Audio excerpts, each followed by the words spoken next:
Today we will see the concept of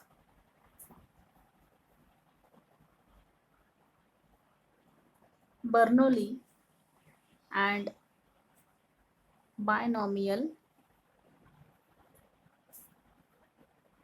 random variables.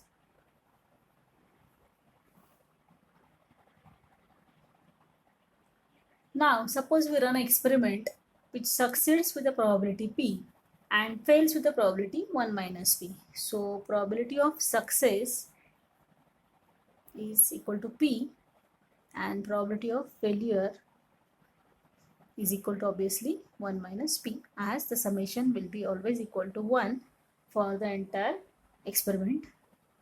Let y is a random variable for this Bernoulli experiment. So y is equal to 1 if success and it is 0 if failure. So this particular random variable y is called as Bernoulli random variable. So for this particular Bernoulli random variable, we could find the expectation of this y, which is equal to the outcome multiplied by its probability, taking all possible outcomes. So here we will have, if 1 is outcome, the probability is equal to p, and if 0 is outcome, the probability is equal to 1 minus p. So if we take this particular value, which is equal to p. So what we can say, the expectation of the particular y is equal to probability of y is equal to 1. Now suppose an experiment of flipping of a fair coin. Now if we consider the heads as a success, then the probability is equal to 1 by 2 for the heads as well as for the tails, as it is a fair coin. So we could easily find the expectation for this flipping of coin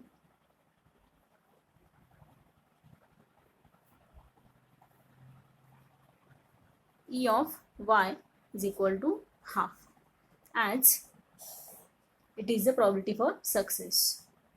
Now if we consider a sequence of n independent coin flips, if this is our experiment, so in that case, what will be the distribution of the number of heads in the entire sequence?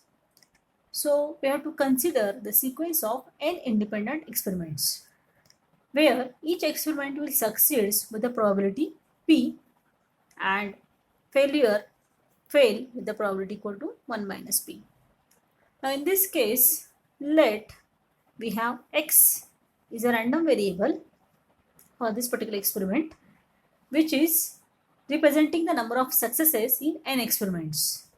So what we say, x is a binomial random variable. So a binomial random variable x with the parameters n and p can be denoted as b n comma p, where n is a number of times the experiment is carried out and p is the probability of success. So it can be defined with the probability distribution on j equal to 0, 1, 2 up to n. So we could have 0 number of success, 1 number of success, 2 number of successes, or all possible successes in n experiments. So for this particular random variable x, we could find the probability x is equal to j, whereas j is a number of successes, as ncj, as per the binomial theorem, probability p, success probability raised to j into 1 minus p raised to n minus j, as there are j number of successes and in total number of n experiments, and n minus j are number of failures. So the binomial random variable x equals j when there are exactly j successes and n minus j failures in n independent experiments, each of which is successful with a probability p. So we could find the expectation of this x, which is equal to summation over j equal to 0 to n.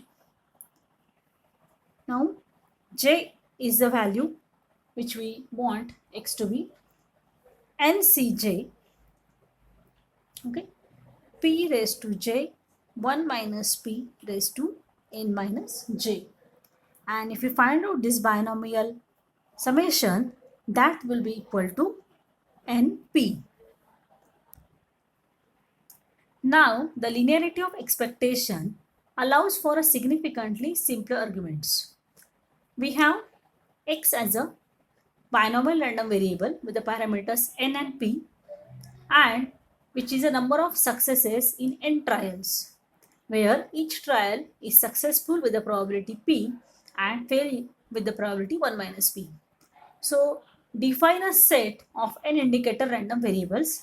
So indicator random variables are our Bernoulli random variables. So we could say every independent experiment could be indicator random variables x1, x2 up to xn, where xi is equal to 1 if the ith trial is successful, and it's equal to 0 otherwise. So in this case, we know that e of xi, which is a Bernoulli random variable, is equal to p, as we already found in the previous point, and x is equal to summation of all xi over I1 to n for all independent Bernoulli random variables. So with the linearity of expectation, e of x will be equal to e of summation over this I equal to 1 to n for all these xi's, which is equal to summation of e of xi for I is equal to 1 to n, and this will be equal to np, as we already found, because there are n number of outcomes with the probability p, so we could find this is equal to np. So the linearity of expectations makes this approach of representing a random variable by a sum of simple random variables, which are the Bernoulli random variables, and which is very helpful to understand the theory of this Bernoulli and binomial random variables. Thank you.